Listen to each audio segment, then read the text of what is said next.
Hello, everyone, and welcome into Week 9, Thinking About DFS. Truly unbelievable to be here in Week 9. This is our weekly DraftKings game-by-game preview of the slate. It was a beautiful slate last week, lots of value. We hit on some gold stars, had some sweats, didn't quite get there in the end because, it's the year of the running back. You don't play Joe Mixon. You don't get to make any money. But Joe Mixon is not on this slate. He's playing on Thursday night, so maybe, Jacob, we have a chance.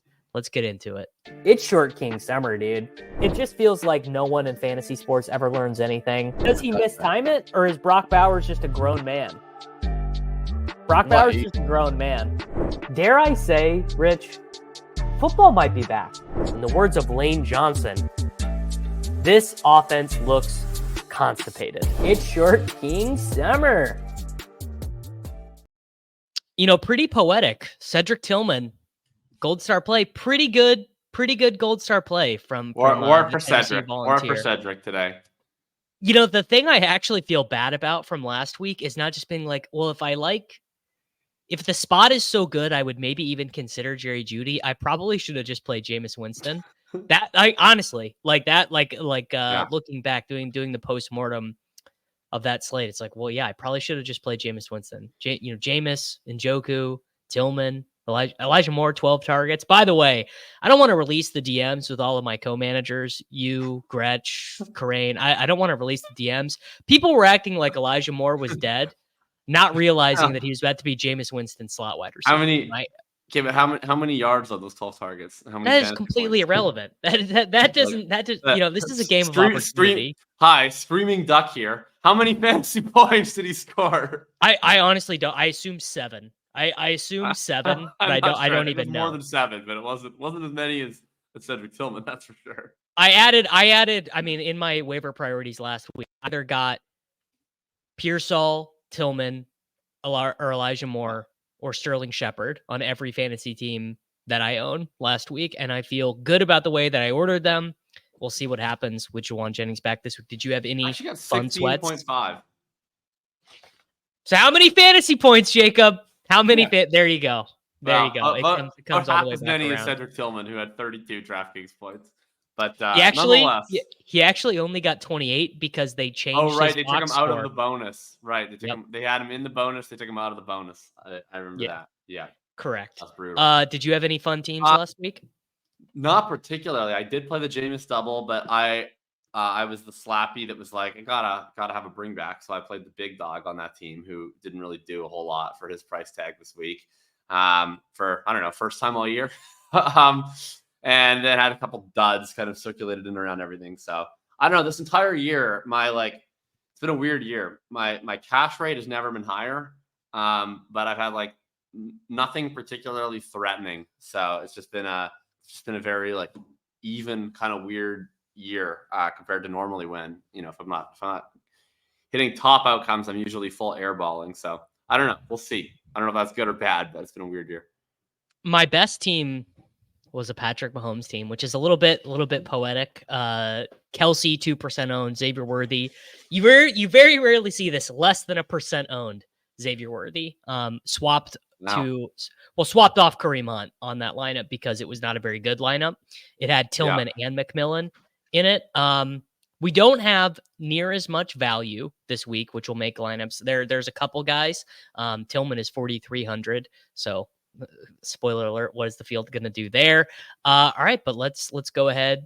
Let's go ahead and get into it. We have our first game here, which I feel, based on the bids that I saw last night, Jacob, people are getting a little bit over their skis on the Bo Nix situation. I saw Bo Nix go for 98 FFPC dollars in a couple leagues. Bo Nix, nice story or whatever, and he's good for our best ball teams. But just because the Ravens are, I don't actually know if you want Bo Nix against a pass funnel. You want Bo Nix in a game that the Broncos can win. For me, this game, pretty simple. You could totally play Lamar. You could totally play Flowers. You could totally play $4,200 Andrews. But I'm not playing Javonte. I'm really not playing 8.3K Henry. Obviously, famous last words, but I'm not doing it. Yeah, I mean, you definitely could. I don't feel quite as obligated to this week in this matchup. But yeah, I mean, the Ravens defense is always one of my favorites to attack because it feels like one of those teams where even when their defense, especially their secondary, is total trash, it never quite seeps into the public consciousness as much as it should. It's kind of like it was like 5-6 years ago when the Steelers defense was really bad. People just don't think of the Ravens ever as having a bad defense, even when they do. So I feel like from like a hand build perspective, you don't get the same level of excitement for firing up your double stacks against the Ravens as you do for some of these other teams that become these total funnels. And the Ravens have been that. That's one of the reasons why we're so excited about Jameis and Tillman and Elijah Moore and all these guys last week. The Broncos are weird because Bo Nix keeps getting there and he keeps not impressing me at all. But Right. I definitely think he's playable this week, especially just with how much he runs. He's definitely playable, but like, I don't know, $5,900 unstacked quarterback. And he runs, but it's That's more the issue. scramble stuff. This guy with. Like, I think he's like a fine seasonal streamer, but I'm not like rushing to jam him in here. I mean, I think the Ravens defense actually is pretty playable. If you were going to stack Bo Nix, if you're like, whatever, I'm in on the Bo Nix, I'm in on the Ravens pass funnel, which one are you stacking? I mean, I guess Sutton, right? Like he's probably the one that because like, I don't know, the Troy Franklin thing feels pretty thin, right?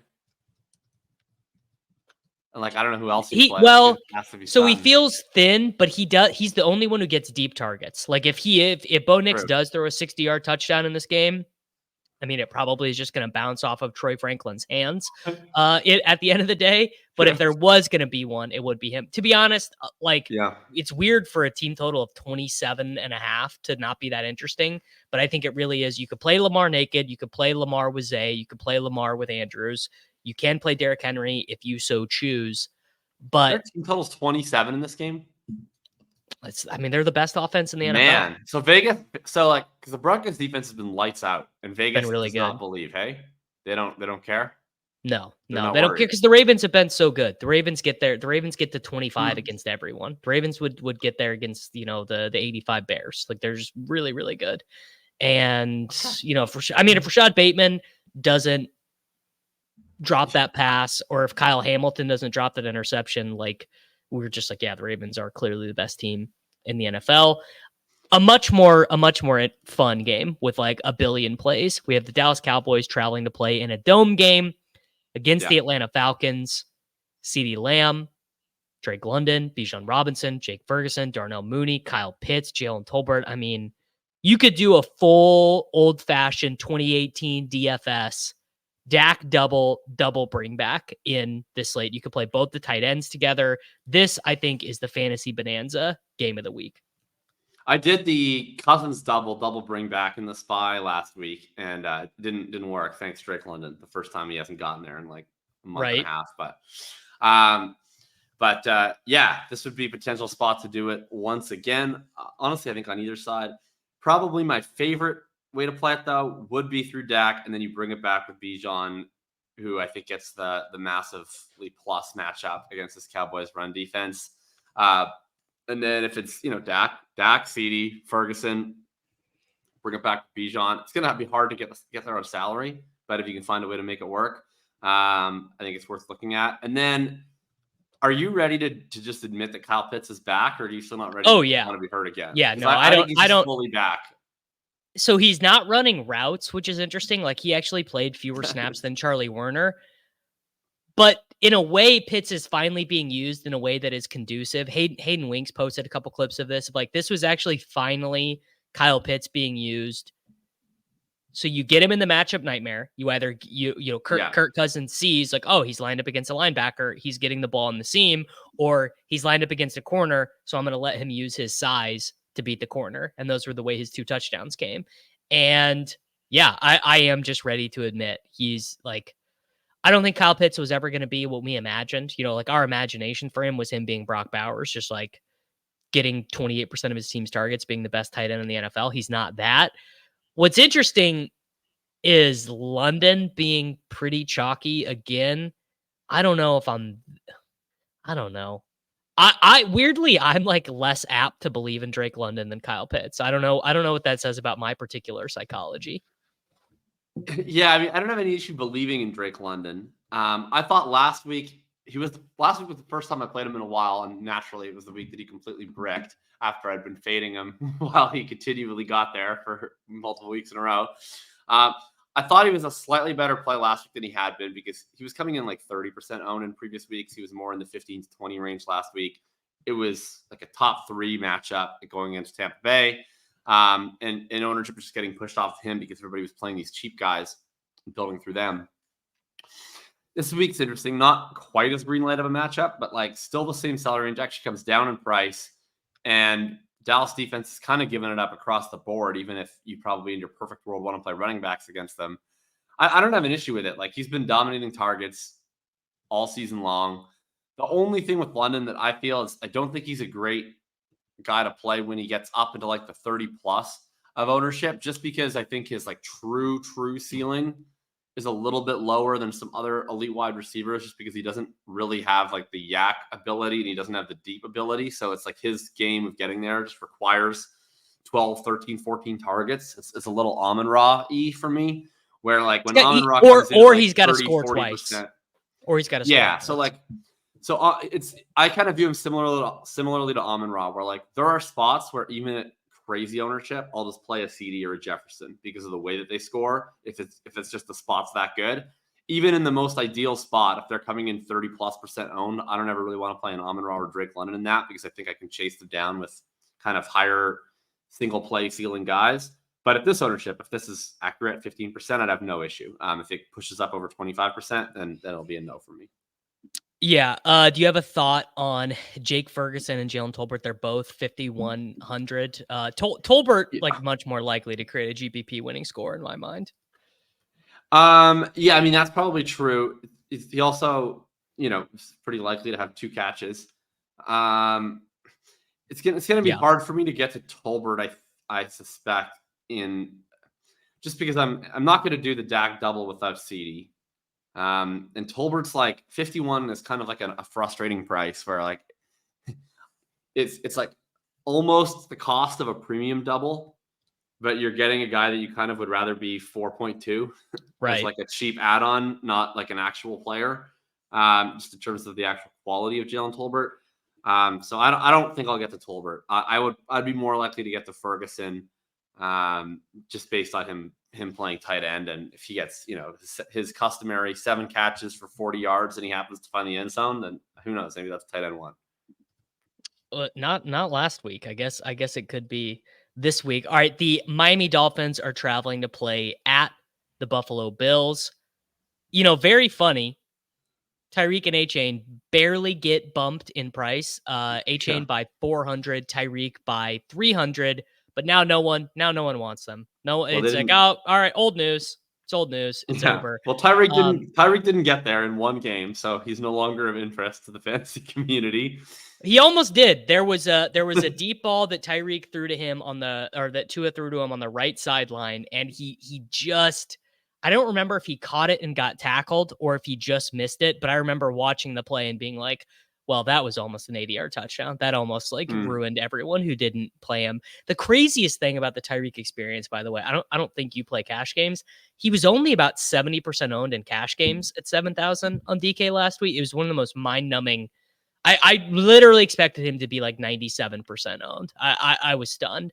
So early, I suppose it's early, but Devin A-Chain is my gold star play of the week. You would have to move heaven and earth.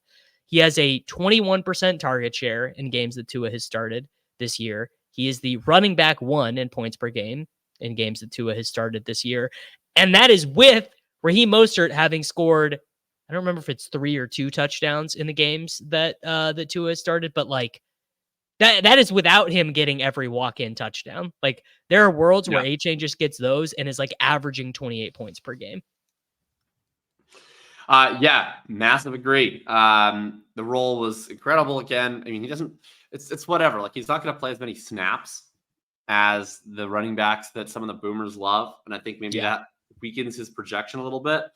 But the way that he's used is just so incredibly elite in terms of what he gets in the passing game every time that Tua has started this season. I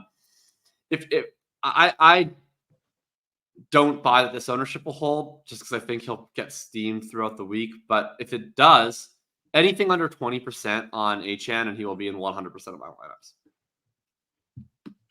I mean, I think it's trending that way because the way that I always check is basically like, who are the guys who get in optimals? Who are the running backs who are getting in optimals? And it's Aaron Jones, it's Alvin Kamara, it's Kyron Williams, and James Conner is $100 less than him, which again, the optimals tend to like that because they save $100.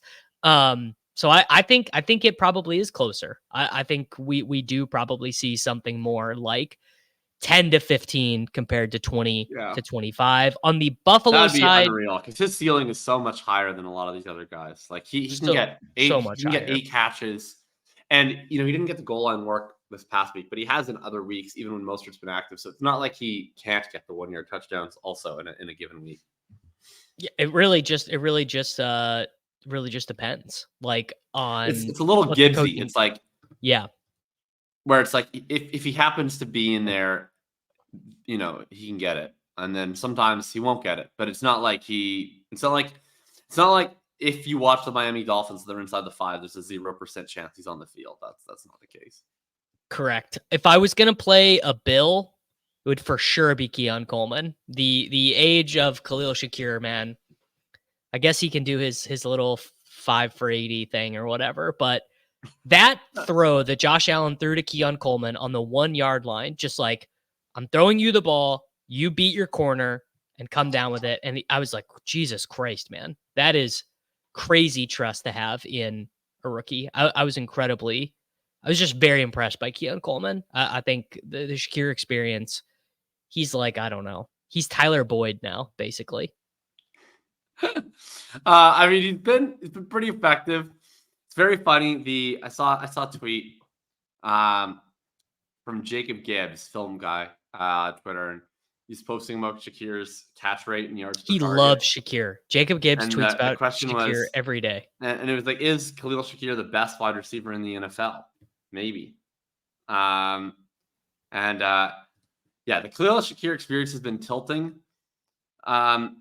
But he was like the wide receiver 7 on a main event team that I did with Ron Stewart.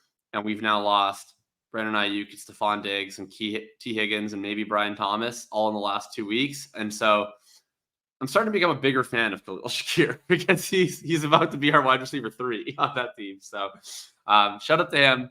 Not going to play him in DFS because I think he would need like 13 targets to hit the 100-yard bonus. And he doesn't earn those. So no thanks, but probably better in managed. He's just Jarvis Landry. Yeah, Jarvis Landry, good comp. Kincaid, no interest. Cooper, not even running all the routes. It's Jover for Dalton Kincaid. If we could just go back in time and not have Dalton Kincaid on our primetime team, and we almost certainly would have taken Bowers later, and then we would be shipping it for all. Yeah, I wish every time I took Kincaid in any format, I could have just reminded myself, you don't even like this. You're there's no reason to be doing this. Like you're just an idiot. You really should not do this. I agree. It was like Kincaid and Worthy were like 2 guys where it was like players I don't like in situations that I was like, I guess I got to do this. And I really regret it, but it's fine. I would play, honestly, I think probably the main guy playing is HN. I'll definitely play Hill with that ownership also. For sure. I think maybe this is the week that I like try to wean myself off the Jalen Waddle experience, but no promises. I didn't fall for it last week. I'm not falling for it this week. And I feel good about that.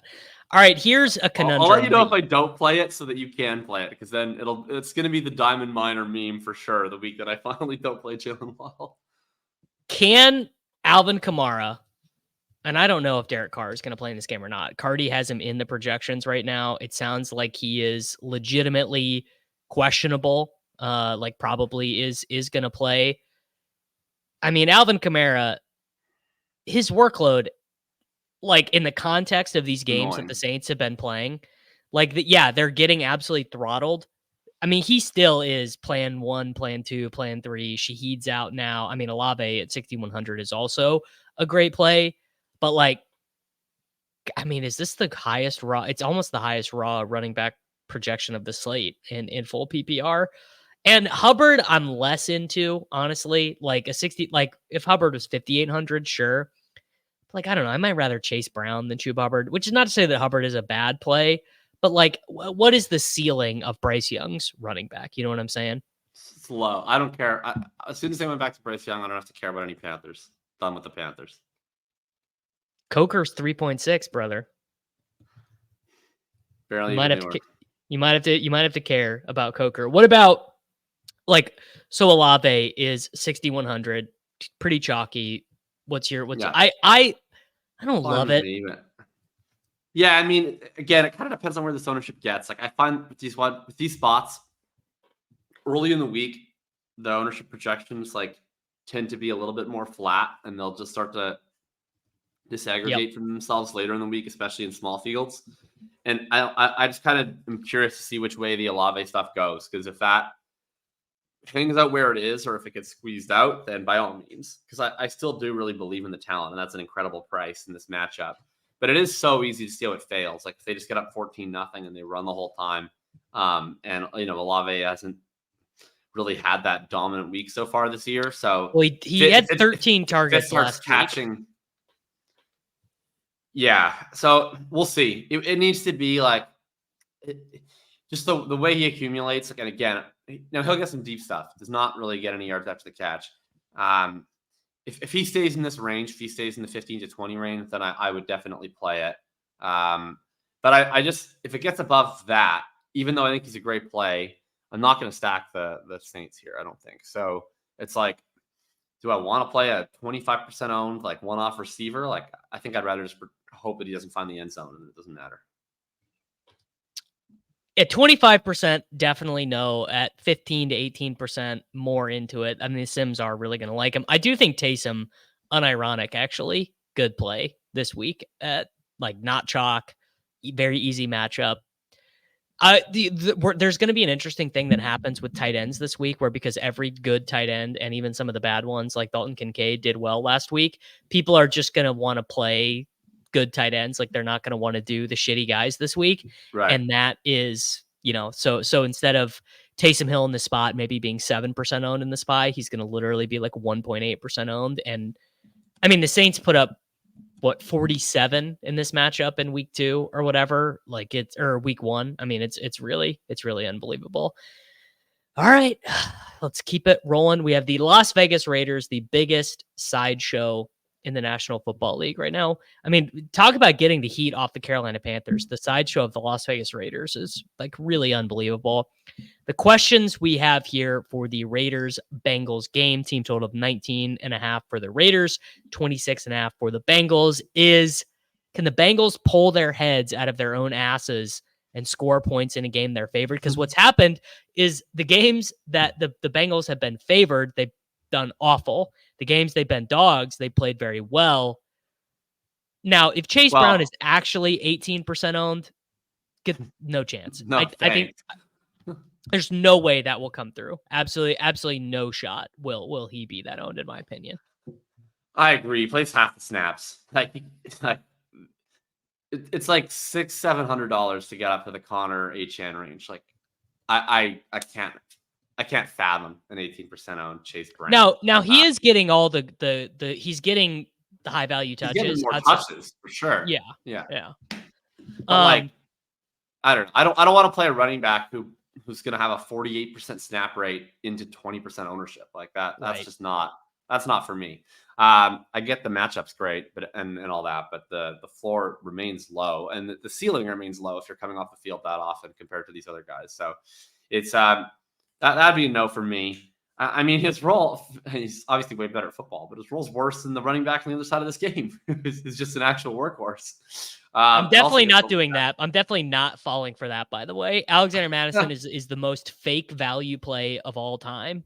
Like, I wouldn't want to play him unless he was like 2%, but I'm just putting Chase Brown's role in context here from DFS perspective. The Raiders are the worst EPA rushing team since EPA started getting tracked. Austin Gale tweeted that last week. It's really unbelievable. Now Bowers, totally into it. The other question we have to ask ourselves, Jamar Chase or CeeDee Lamb. You're getting a big ownership break for Chase. You're getting a super easy matchup. The Falcons actually have good corners, which is so weird. They just put like they AJ push things Terrell. inside. Yeah, it's really bizarre, but they do have good corners. And then is T. That's Higgins why Ferguson, I think, is the play, because the Falcons this year has generally been tough on outside receivers. I understand CeeDee Lamb does play inside to some degree as well, though. So he might be able to duck that. But they've been beat up by tight ends, as we saw last week. I like Chase a lot here. My issue with anything Bengals is just, have they looked good a single game this year without T. Higgins? No, they've looked awful because Yoshi Voss is like the worst wide receiver. And I wanted Yoshi to happen. It's a cool story. Went to Princeton, heptathlete, like all. He is the worst target earning wide receiver in the NFL. It is truly bizarre. Like he will just be out there the whole. In fact, I want to look this up. Like min 200 routes, who is the worst targets per route run, and it really might. This is a team that is, and I'm not just saying this for my bags, but they are absolutely, Jacob, crying out for Jermaine Burton to get his ass in gear because Yoshi is not it. Now, you could talk me into Gesicki, honestly. Like he is running. Yeah, I was gonna bring him up. He's gonna have routes. You can bring that ownership up. That's not going to hold. I don't think at all. I think he'll be up over 10%. He's already projected there on some sites this week. With maybe this is like a T. Higgins thing, but because do they have T. Higgins projected in on this site or no? I was right, by the way. The literal worst wide receiver in targets per round in the entire National Football League. Yeah, he's putting up MVS numbers. Gesicki in games without T. Higgins this year has been a completely different proposition. When Higgins misses, he had 7 catches last week. Had a similar game against Cincinnati, against Kansas City Chiefs. He's fully in play this week. Yep, 100%. That's it. I'm not really doing the Trey Tucker thing. I think any Browns guy is better. Zach Moss, just no upside there. I probably honestly won't play Jamar Chase this week. I'll probably just any lineup where I could afford Chase. I will probably just do I'll probably just do CeeDee Lamb.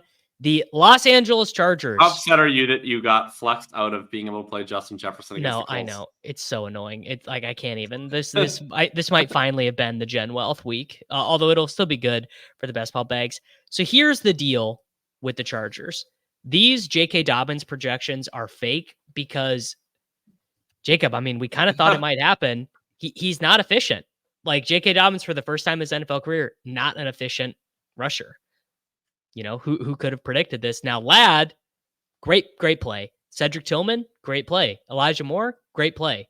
I think you can go back to the Jameis thing this week because the sneaky thing is the Chargers have actually been a positive PROE team since the bye. Yeah. This could be a the second highest PROE in the league over the last 3 weeks. Greg Roman, he's found God. Could be a fun game. This game's gonna rock. Ladd McConkey is like the anti-Xavier Worthy. He earns a bunch of targets every single week, and he just like never can get to 6K versus Xavier Worthy, who does like nothing every week but can't fall below 6K. Hey, he leads rookie wide receivers in touchdowns. Xavier Worthy does. I just want that on the record. Wait, is that true? I mean, it is technically true, which is the best type of true. He's tied with Marvin Harrison Jr. Wow. Oh my God. If you had asked me who has more touchdowns, Xavier Worthy or Brian Thomas, I would have bet like a huge amount of money on Brian Thomas. Worthy almost had 2 last week. He had the 2 the first game, and then he had the other dinky one of those games. He had a bomb against the Chargers and a 3-yard touchdown. Oh yeah. Right. I keep forgetting about the bombing against the Chargers because I was just too busy crying about Rasheed. Yeah, it was like the worst day of any of our lives, and then in the middle of it, Xavier Worthy tries to cheer us up, and we just don't even care.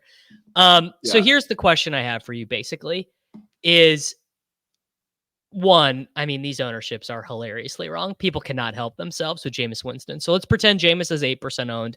Let's pretend Tillman is 15%. Let's pretend Njoku is 15%, and let's pretend Elijah Moore is 10%, which I think is all of that is directionally accurate. We have now gotten to a neutral place here. Yeah. So are you playing Jameis doubles if those are the ownerships? Probably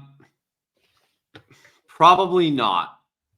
I mean, I loved them last week because I felt like there was a chance that the market was going to be somewhat dubious of Winston when I wasn't, and they weren't. They did indeed play Jameis, but I also thought it was like an incredibly elite matchup, and he had these really, really cheap weapons. Now the weapons are still cheap, but they've gotten a little bit of a price increase, and I don't think this is going to be a great matchup against the Chargers. I mean, this defense has been quite good. So, also, if anybody watched Jameis last week, like, he almost lost them the game 3 times. I mean, he was throwing interceptions. They were just dropping them.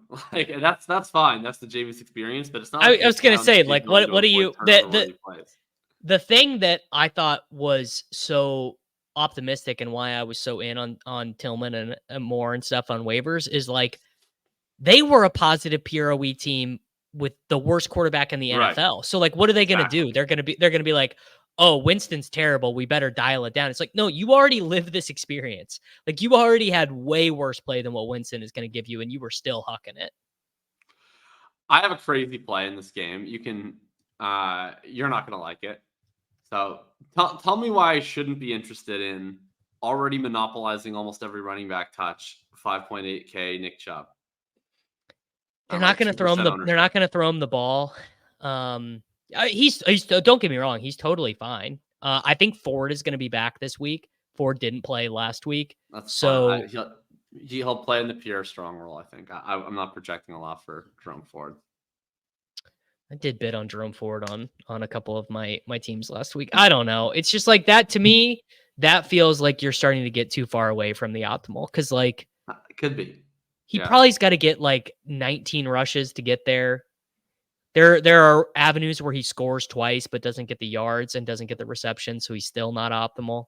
I don't know. I guess the question is like, does Nick Chubb have enough? Is this version of Nick Chubb completely dead to have the 60-yard Nick Chubb touchdown? No. Of course not. Because if that's in play at 5.8K at 3% ownership, like I'm in. But if that's not who he is right now, then it becomes he needs to score twice. Then he's Alexander Madison. The J.K. Dobbins stuff, yeah. I mean, I was very in on Dobbins in the offseason. I mean, I'm happy to still start Dobbins in like a managed setting because he gets a lot of touches and it's a high floor. But now that he's at the 7K range in DFS, like that's a no for me. He's not even getting targeted really either. He got like 7 targets last week, and I think he had negative receiving yards. Wow, I missed that in my recap stuff. I remember from the weeks before that Vidal was running more of the route. So I guess here you go. I mean, I guess that could be his path. Yeah, he had a very funny receiving line last week. Let me pull it up. It was he had 7 targets, 4 catches, 11 yards. He would have gotten all this positive receiving yard on the 7th target because at one point he had 6 targets for 3 catches and like -2 yards. It was very, but yeah, 7 targets. So the high PROE, might have helped J.K. Dobbins a little bit. Could have. All right, the Washington Commanders at the New York Football Giants. This game's, I don't know. Like Jane Daniels, obviously great. Neighbors. I probably won't play Neighbors really. I just like I'm done with the Daniel Jones experiment. My favorite play from this game is Brian Robinson Jr. I will definitely play Neighbors. Although that's a little high on the ownership. Your mic just got skewed. You just entered into a mic. There you go. You're back. Am I okay now? Yeah. Okay. I like hit a weird button on my computer and a YouTube video started playing, and I think that started clustering everything. I don't understand how like the projection minds work, where like 1 week Neighbors can be in a good matchup at 7.5K and be like 4% owned, and the next week in the same spot he's like 18% owned. Whatever. He's a totally fine play, but I agree with you. B-Rob, I think he's gotten some time now. I think he's actually healthy now. Role should be totally normal. They should be able to control this game from ahead. Everybody's dicing up the Giants on the ground. That's the spot. I mean, he got good. He got 16 rushes last week. He just didn't score. I mean, Brian Robinson Jr. is you play him to score 2 touchdowns, and you play him when he's not owned. He's really kind of it's kind of like playing Chubb, just without instead of the explosive play, you're just betting on the second touchdown coming in, and maybe Jaden Daniels can take it. McLaurin, sure. I don't know. I just feel like this is going to be a bad game. I feel like the Jaden Daniels experience has been riding so high, you know. And it's like the Giants the Giants have been a great passing defense. This one feels like kind of a, get in, get out with a win type situation. That's kind of my read on it. I'd be inclined to agree. Too bad that we're probably not getting Tyrone Tracy in the spot. Yeah. Would like the DraftKings pricing, man? Like we can't even like. How is Devin Singletary 6.1? Like they just don't want us to have any fun this year. Yeah, because guys go up in price, but they never go down in price. It's the issue. It's like they're teaching us a lesson about inflation. Like Tyrone Tracy misses a week. We have a starting running back out, and you can't even play the backup. He's gonna have like a 90% snap share role because he's $5,200 Devin Singletary would have been. I would have been into it. Maybe even 5,500, but I mean he's more expensive than Chase Brown. Yeah. Exactly. I would rather Chase Brown. All right, what do we got next? Oh, well, we got a game with one play. The New England Patriots traveling on the road to play the Tennessee Titans. No Ramondre for me, but one Mr. T. Pollard, 23 touches last week. Now, Spears probably is going to be back this week. Mason Rudolph was threatening to win someone $1 million last week. 2 touchdowns in the first half, 143 yards for Calvin Ridley, and then that experience short-circuited.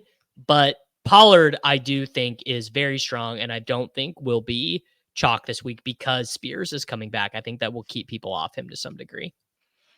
Yeah, I've had less than zero interest in playing the highly owned Tony Pollard on the worst team in the league, no matter how many touches he was going to get the last 2 weeks. But you bring that ownership down. I would way rather play 5% owned Tony Pollard with Spears than 20% owned Tony Pollard without Spears, just because the actual risk factors to this team and to his fantasy value, I think, are far less Spears and are far more Titans complete implosion upon themselves. I would play Ramondre. He saw over 80% of the snaps last week. Total workhorse. Gets pass game usage. They're also projecting Brissett. May's already practicing, so we'll see what they do there. But I think it's my guess is that if they don't in a vacuum, I think May probably clears the concussion protocol and could play this week. Whether the Patriots care about that or whether they just want to say take a week off, you're our franchise and we suck, that seems like the more likely reason why he would miss this game. Especially if Drake May plays, I would be very interested in Ramondre Stevenson in that ownership and that cost. I would also be very interested in Demario Douglas if Drake May plays. I would be interested in Hunter Henry if Drake May plays. Jacoby Brissett plays, I would be interested. I don't know if I'll play anyone in this game except maybe Pollard, but I don't know. I think there's other running backs I like more. I just like HN so much more, even though he'll be able to more owned $100 fewer. Yeah, I think that is. Honestly, that's probably a pretty good point. It's just what are we doing here? Pollard. Man, I don't know. Pollard at that ownership discount, I might take it some, but I'm not feeling the need to get fancy with Calvin Ridley or Demario Douglas or anything like that. I mean, maybe if May plays, you could do Douglas. What's the over under on this game right now? 37, 38. Kind of. Jacoby Brissett is the quarterback. I would hammer that under. It's gonna suck. Yeah, it's gonna be really bad. A game. God, I hope this game is good, but I fear that it is not going to be. The Chicago Bears traveling to play at the Arizona Cardinals. My God, Caleb. I mean, he was so goddamn bad in that game last week. He was so bad. If the Bears were just on bye and we played Jameis and Tillman instead of Caleb and DJ Moore, we would have set records. We would have scored 230 points in our primetime team last week. Yeah. Caleb sold hard. He sold a lot of teams pretty hard last week. So the thing that's annoying for this game is that the Bears defense is good. So you can't even capitalize on the Cardinals playing downhill. I mean, McBride is obviously a good play. Jimmy Connor. I mean, there's your boring guy who gets 22 this week that no one wants to play. There's your Achane pivot is one Mr. James, who is projected for more raw points, but again, no one will want to play him. I think I liked last him week a lot last week. He's projected for more ownership this week, but he never actually gets as much ownership as he's projected for.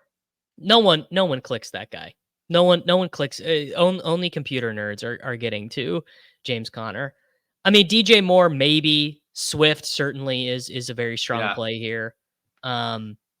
Swift could maybe find his way into the cash game conversation, honestly. Maybe if they stop doing dumb shit like handing the ball to fullbacks at the goal line. Yeah, Swift is a weird play at ownership because he doesn't play a lot of long down and distance stuff, because he doesn't actually have like a very firm handle on the goal line stuff. Like Roshan got the goal line touchdown, and Roshan was the running back on the field when they handed it to the offensive lineman as well. So for Swift to have a ceiling, he needs to either rack up 6-7 catches, mostly on early downs, or he needs to score a touchdown, which is from distance, which is like a very weird combination for a high floor, high owned DFS guy. But he has gotten there nonetheless for like 4 straight games. So I probably won't play it just because I don't think that profile is one you play at 20+% ownership when there's other options. But totally get how it gets there, and he's been legitimately explosive. It's like the only thing this Bears offense has figured out recently is how to move the ball with DeAndre Swift. The one guy that felt like he was more involved last week, despite the whole Bears offense being total shit, was Roma Dunze. And I've been doing it like the whole year and only worked once, but I think this week, we saw him get a little more involved off the bye week. It seemed like a little bit of a self-scouting. They were getting him even some shorter area targets to get the ball in his hands. And if the entire offense hadn't fallen apart, I think he would have had success. We've seen this offense be good in other weeks. I think he's a really, really strong play at 4.9 that will be completely unowned. I mean, kind of anyone from the and unowned guys against the Cardinals defense that is so brutal, like, should be pretty interesting. And Caleb at sub 1%, DJ Moore at 3%, Keenan at sub 1%. Yeah. I mean, if you play Caleb Rome, you can tell yourself a story of a ceiling and have like 1.7% behind ownership. Yeah. No, I get it, and I wouldn't even be surprised if actually at these ownerships if Bear stuff sims well. But I don't know. This game feels like the 4 p.m. window starts and you're like, oh shit, I got Achane who went off this morning. I have Kyle Pitts who went off this morning. Now I just need my Caleb Williams, Marvin Harrison Jr., Roma Dunze game stack to go off, and it's 10-3 at halftime. Yeah, that's exactly. Yeah, what you need. This is why Roma would be the one play I would play here. Is like you need one of these teams to start hitting explosives early, because otherwise both these teams are so happy being boring that, like, if the Bears go 3-and-out on their first possession, the Cardinals are coming up with 9 James Conner carries for exactly 4.7 yards each. And then the Bears get the ball back. There's 2 minutes left in the first quarter. They're down 3-0. And the teams just trade boring drives and it finishes 13-10. Like both teams are very happy to play that kind of game. So you need a team to you need like first drive of the game. Oh my God, they hit Roma Dunze on a post route for a touchdown for 45 yards. And now the Cardinals have to get their asses into gear and the whole game starts going. Yes. Yeah. I think you're directionally accurate there. All right. I would love to know what's going to happen in this game. This would maybe be the game I would most like to know if the trailing team can be competitive. The Jacksonville Jaguars, with a team total of 19, travel to the Philadelphia Eagles. Weird that this game shouldn't be true. They're going to beat that team total. That Lawrence looked great the last month. Yeah. Yeah, well, that right there is going to make you unique, because Hurts doesn't even project to be that owned. AJ Brown obviously owned, but not, more on CD. We have Barkley, and then here is your Cedric Tillman, Jalen McMillan play of the week. One Mr.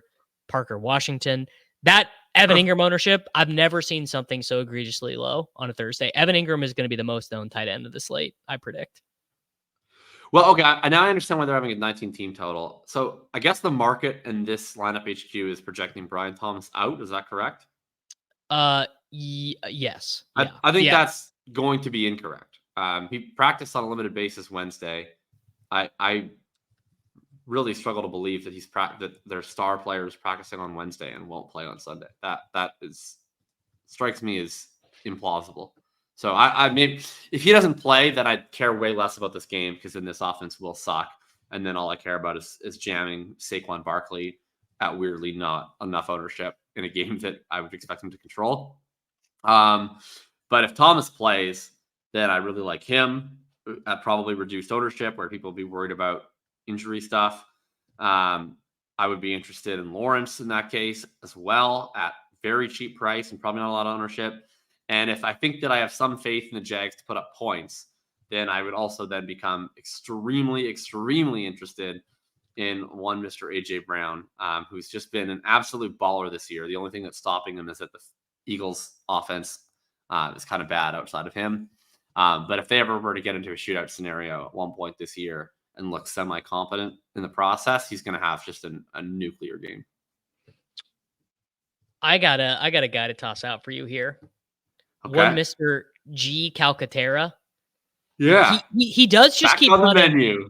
He just keeps running all the routes, and I just can't get any fucking pass attempts from the Eagles. Can we just get a 35 pass attempt game so that I can be proven right? Because I am right. My bids on Calcaterra, my analysis on Calcaterra could not have been any more accurate. He's just Dallas Goedert, but for 3,400. Can I get a 15-point Calcaterra game here, please? Yeah. It would be nice. It's so DFS brain that like it's very, very 24 DFS that we have this tight end who comes in that wasn't really that owned initially as a cheap punt tight end, has done absolutely fucking nothing for 2 weeks, but he has run all the routes. And so now, because of the way that the pricing shakes out on this slate, he's projecting for like twice the ownership that he received in previous weeks after scoring like no points. Very funny how these things work out. Yeah, I don't know that I'm going to get in on a 17% owned Grant Calcaterra, but we'll see. Yeah, I think I don't think that he actually ends up that owned because I think Mike Gesicki ends up more owned than he does. Yeah, obviously, by the way, if Brian Thomas Jr. does play, you like Parker Washington less, you like Evan Ingram less. I'm still kind of interested in Parker Washington. Yeah, he is interesting, and he'll get some like end arounds and stuff too.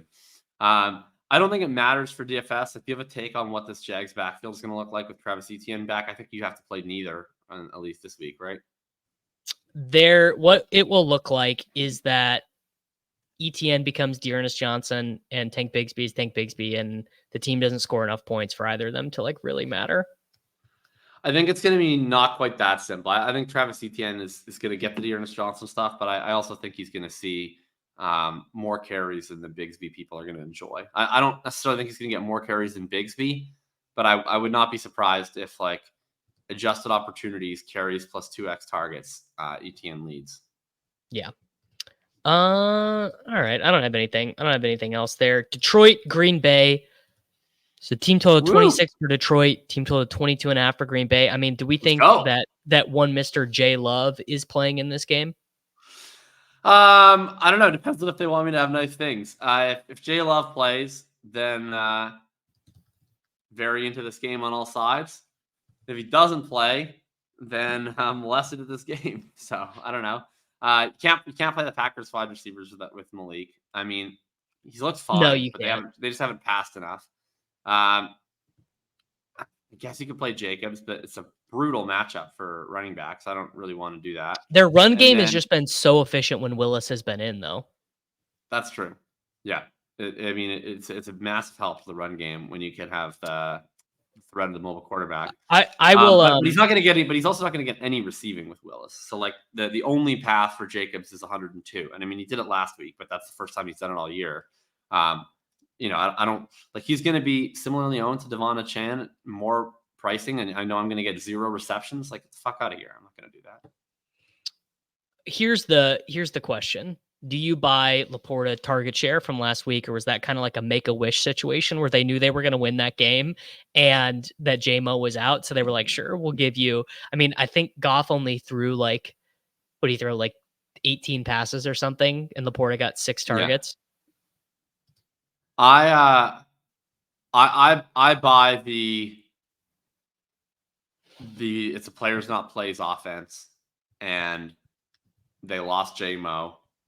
And so even though you wouldn't think of J-Mo and Laporta as occupying similar roles, that they're going to have to reorient how they draw plays up to get Laporta the ball, because they can't just give it to Amon-Ra on every single play. And they need some sort of secondary option. It's not J-Mo anymore. So I'm in on the Laporta 4.8. Yeah, absolutely. Yeah. I think that seems fair. I like Gibbs. I like Montgomery. Price if we get Love. Like if we get Love in this game, that'd be pretty interesting. I mean, obviously, I wish that this was the dome game. You like them a little bit more in a dome. I don't know. This feels like a game that probably I don't end up playing anyone. Like maybe Gibbs, maybe Montgomery, but then this is the afternoon game that goes off, and I just have to eat it. But I'm not really that into Jacobs either. Like Jaden Reed. Do we lose football? Jaden Reed again? He's banged up, I think, is the thing. Is what's going on there. Yeah, it's annoying because it looked like he was fully breaking out. I think I will Lucy football him with Love, obviously not with Willis. But like Dobbs has been infuriatingly decent ever since you call him scrub adjacent player. He's decided to try to not be a scrub adjacent player anymore. I'm pretty sick and tired of watching Romeo Dobbs on my screen. That might even be the guy to play with. If you buy that Reed is banged up, then the only other guy with a consistent role in the team is Dobbs. So that might be the guy to actually play here if we get Love. Watson, Wicks only ran 9 routes last week. Watson was back up to almost a full time. Yeah, it was like the first time since Watson injured his hamstring the first time and Wicks started playing that they didn't split that role. That Wicks was the clear rotational guy. They also played a ton of 2 tight end stuff last week, which I would have to go back and watch, but I assume was related to the Jordan Love injury, in the sense of before he left the game, they knew he was banged up, so they wanted to protect him more. And then once it became Willis, then they were playing more heavy personnel. So there was just less 11 personnel snaps for 3 wide receivers to be on the field together. So that is worth noting with Christian Watson if Mr. Jordan Love plays. Oh, he even ran more routes than Reed last week. Okay. Yep. Yeah, if that's I didn't catch that. So good job by you. That's a legitimate change to his role. Of course, it comes the week after I Gold Star played Christian Watson, so I'm not tilted. Don't put it in the newspapers that I'm mad, but yeah, that would be he's super in play then if we're gonna get 70% route share Christian Watson. Yeah. All right. Potential to be the game of the week, and here's my real Gold Star play. I think well, actually, I guess they're similarly owned. Puka Nacua, though. So Los Angeles Rams, 24.5. Seahawks, 23.5. Puka Nacua costs 7,200 DraftKings dollars. I mean, generational wealth potential here with Nacua. And honestly, potential generational wealth with Cooper Kupp. I mean, this could be a Stafford 303 game without, blinking an eye. I don't think Metcalf plays. He's projected in right now. Walker, unbelievably good play. I don't think we have to do the Jackson Smith mid-jigba thing anymore. But Puka Nacua, I have never been so violently stunned by how good a player played. I mean, I just watching that game, I was like, is Puka Nacua the greatest? Is he better than Justin Jefferson? Like they were playing in that game together, and I was like, he might just be better than Jefferson. It was unreal how good he looked in that game. Yeah, I was so grateful. I mean, it was gonna be a miserable night on Twitter. I mean, because I was advocating. I was like, play Puka, and we had I had the medical people were against me. Coach Speak Index was against me.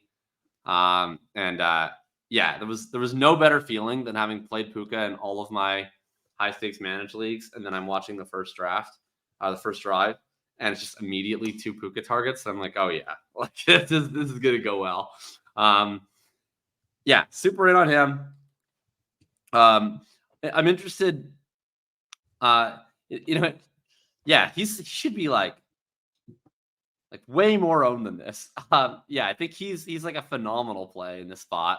I also am very into Walker at this ownership. It's so funny. It's like, they have one game where they fall behind by 3 touchdowns and Charbonnet plays a bunch. And then all of a sudden Walker comes down in price and he's like way less owned at this price than he was 2 weeks ago. And it's like still basically the same bat. You just hope that they don't fall down by 3 touchdowns in the fourth quarter.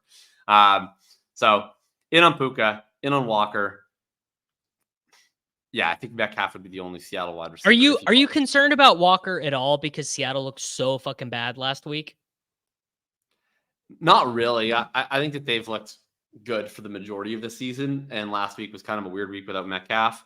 And Walker has the thing about Walker is like he gets a ton of pass game usage. It's just they can't fall too far behind because then it's Charbonnet time. But as long as they stay within like 2 scores, then it's okay. It's so funny. Yeah, once they're down like legitimately 20, then he comes in. All right, let's build a lineup. I will give you the customary first selection here. A lot of different ways that we could go. I will sort by points per dollar, and yeah, you can have the first pick. All right.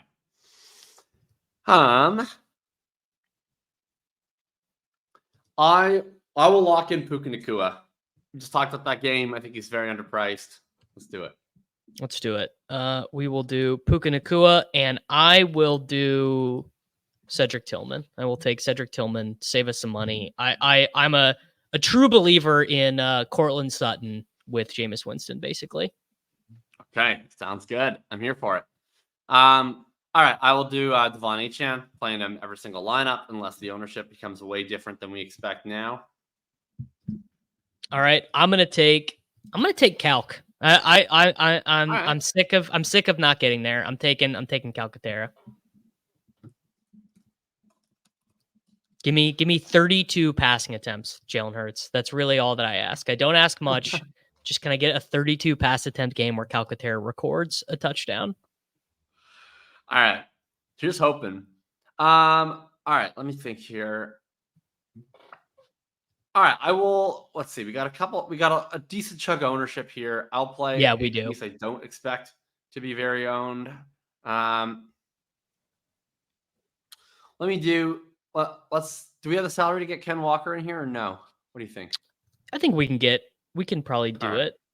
We have 5.27 left. And let's put in the Giants defense against Jaden is pretty good. No, let's do the Broncos defense against Lamar. Get a couple sacks there. All right. Now we got to decide, do we want to do Jameis? Do we want to do Hurts? I think let's just do Jameis. I'm going to take Jameis Winston. We have 6,500 left per slot to fill a wide receiver and a flex position. Okay. Jameis, Achane, Walker, Puka, Tillman, Calcaterra, Broncos, wide receiver flex left. All right. Wide receiver flex left, $6,500 average. Okay, let's do. Okay, we already got an Eagle. Let's. I'll probably leave you the cheaper play. Okay. Let's do. Pull over to wide receiver here. See what we got. We got like London, Olave, Can you sort Neighbors. by salary here? Oh, you know what? Yeah, let's do. I'll DJ do. Moore.